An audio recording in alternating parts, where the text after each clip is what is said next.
शुरू में पहले सफ़े पर सूरह फातिहा का तर्जमा लिखा था, इसके बाद हमद शरीफ, अगले सफ़े पर नात शरीफ, इसके बाद अक़वाल ज़री, लतीफ़े, नज़में, लवंग अशार वगैरह लिखे हुए थे और एंड में मेरी ये 2 नज़में लिखी थी। हाँ, इसमें चंद गाने और अशार भी थे जो अर्शद ने मुझे दिखाने के बाद काफ़ी से फाड़ लिए। अक्सर औक़ात तो हम कॉलेज ही ना जाते थे, बस कभी कभार कॉलेज जाते तो 1-2 पीरियड पढ़ कर वापस घर आ जाते। इसके बाद कॉलेज ने बहुत जल्दी हमें फ्री कर दिया, हमें छुट्टियाँ हो गईं। छुट्टियों में फिर हम दोनों एक दूसरे के पास कॉल करते। मगरिब की नमाज़ के बाद मैं आबादी से दूर एक वीरानी अकेली जगह पर चला जाता। अर्शद भी वहाँ अकेला तन्हाई में बैठ जाता। हम दोनों दुनिया माफिया से बेनियाज होकर एक दूसरे को फ़ोन पर हाल अहवाल देते। ये हमारा रोज़ाना का मामूल बन चुका था। अर्शद फ़ोन पर भी हर वक्त विक्की भाई करता था।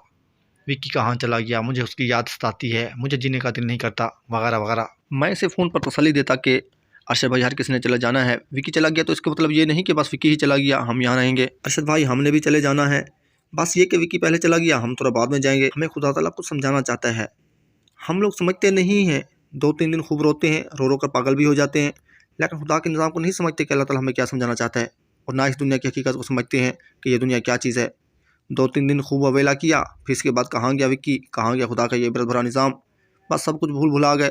फिर वही दुनिया और दुनिया की रंगीनी। हम दुनिया और दुनिया के मामलात से बेखबर होकर एक दूसरे को फ़ोन पर हाल अहवाल देते। अर्शद भाई फ़ोन पर भी रो रो कर बड़ी गमगीन बातें करता। बाज़ औक़ात इसकी गमगीन बातें सुनकर मुझे भी रोना आता। फ़ोन बंद करके ये वहाँ रोने बैठ जाता, मैं यहाँ रोने बैठ जाता। एक दफ़ा मगरिब से थोड़ी देर पहले अर्शद की कॉल आई, मैंने कॉल रिसीव की। अचानक इसकी फटी फटी आवाज़ आई, फ़रहान भाई। मैंने कहा जी साईं। वैसे तो हमारी कॉल सलाम से शुरू होती थी, अस्सलाम वालेकुम, क्या हाल है, कहाँ हो, वगैरह वगैरह। लेकिन अब जो ही मैंने कॉल रिसीव की, अचानक इसकी रोती हुई फटी फटी आवाज़ आई, फ़रहान भाई। मैंने कहा जी साईं। विक्की भाई की अम्मी सच से पागल हो गई थी। हाँ, ये अकेले कमरे में बैठा विक्की भाई की याद में गुम था। मैंने कहा अर्शद क्यों तुम हर वक्त उसे याद करते हो, अब भूल जाओ तुम विक्की भाई को। हर वक्त आंसू बहाना, ख्यालों में गुम रहना, उसकी यादों में खोया रहना, सिवाय तुम्हारे नुकसान के और कुछ नहीं है। सबसे पहले उसकी माँ पागल हुई है ना, उसके बाद अब तुमने ही पागल होना है। रो रो कर कहने लगा, नहीं फ़रहान भाई मुझे कुछ नहीं होता, मुझे ऐसे ना कहें। ऐसे भाई जहाँ तक तुम्हारे बस की बात है उसके लिए कुछ पढ़ कर बख्श दिया करो, हर वक्त रोया ना करो, रोने से कुछ नहीं बनता। अच्छा भाई रोने से विक्की वापस नहीं आ जाएगा, जाओ नमाज़ का टाइम है, नमाज़ पढ़ो, नमाज़ पढ़ कर उसके लिए दुआ मांगो। ये अल्फाज कहकर मैंने मोबाइल पावर ऑफ कर दिया। अर्शद की गमगीन बातें सुनकर मैं भी गमगीन हो गया था। कॉल ड्रॉप करते ही मेरी आंखों से भी आंसू निकलना शुरू हो गए। मगरिब की नमाज के बाद मैं आबादी से दूर एक साइड पर जाकर बैठ गया। अर्शद के पास कॉल की। अर्शद भाई हर वक्त विक्की भाई को याद ना किया करो, बस जब तुम्हें उसकी याद आए उसके साल सवाब के लिए कुछ पढ़ कर बख्श दिया करो। मुझे हर वक्त उसकी याद सताती है, मुझे कुछ समझ नहीं आती मैं क्या करूँ, मुझे तो जीने का दिल नहीं करता। अर्शद भाई तुम तो औरतों से भी काम निकले, मेरी बात टोकर आप मुझे नहीं समझ सकते। मैंने कहा मैं समझ रहा हूँ आपको, या तो आप हवा में उड़ते हैं या फिर सोच सोच कर पागल हो जाते हैं। अर्शद भाई हमें जीने का दिल करे या ना करे, जब तक खुदा चाहेगा हमने यहाँ जीना है। ना हम अपनी मर्ज़ी से मर सकते हैं, ना अपनी मर्ज़ी से जी सकते हैं। एक दफ़ा बारिश हो रही थी, मैंने अर्शद के पास कॉल की, अर्शद भाई मौसम कैसा है वहाँ बारिश है आपके पास? सर्द आप भर कर कहने लगा, बस क्या हाल पूछते हैं आप। मैंने कहा क्यों खुदा न खास्ता क्या हुआ, मैंने तो बारिश का पूछा है, खैरियत है वहाँ? अर्शद 1 मिनट के लिए खामोश हो गया। हेलो अर्शद भाई क्या हुआ? सर्द आप भर कर, बारिश तो है लेकिन विक्की नहीं है। मैंने कहा विक्की तुम्हारी वाइफ थी क्या?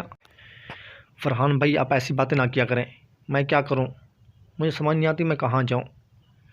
अर्शद भाई आपको समझ नहीं आती, मुझे भी समझ नहीं आती कि आपको हो क्या गया है। आपने नहीं मरना, मैंने नहीं मरना, हमने यहाँ हमेशा हमेशा रहना है क्या? अर्शद भाई हम लोग मरने का कभी सोचते नहीं हैं, हालांकि ज़िंदगी झूठ है, मौत हकीकत है। जब ये हकीकत हमारे सामने आती है तो ये हमारे लिए ना होने वाली बात हो जाती है, इसलिए हम रोते रोते और सोते सोते पागल हो जाते हैं कि हाय ये क्या हो गया, ऐसा तो कभी होना भी नहीं था, खुदा ने ये ना करने वाला काम कैसे कर दिया। हालांकि खुदा ताला ने हमें कई मरतबा बताया है कि ये दुनिया बेगानी है और दुनिया में मौजूद हर चीज़ बेगानी है। अर्शद भाई विक्की तुम्हारा सिर्फ दोस्त था ना, और तो कुछ नहीं था? मेरा दोस्त नहीं था क्या? माना कि आपकी ज़्यादा अरसे से दोस्ती चली आ रही थी, लेकिन दोस्ती का मतलब ये नहीं कि तुम हर वक्त बैठे रोते रहो, रोते रोते पागल हो जाओ, आँखों की बिनाई भी गंवा बैठो। अच्छा अगर बिनाई चली गई तो कोई बात नहीं, मैं इसमें कुछ नहीं कर सकता, मैं बेबस हूँ, मुझे कुछ नहीं सूझता मैं क्या करूँ।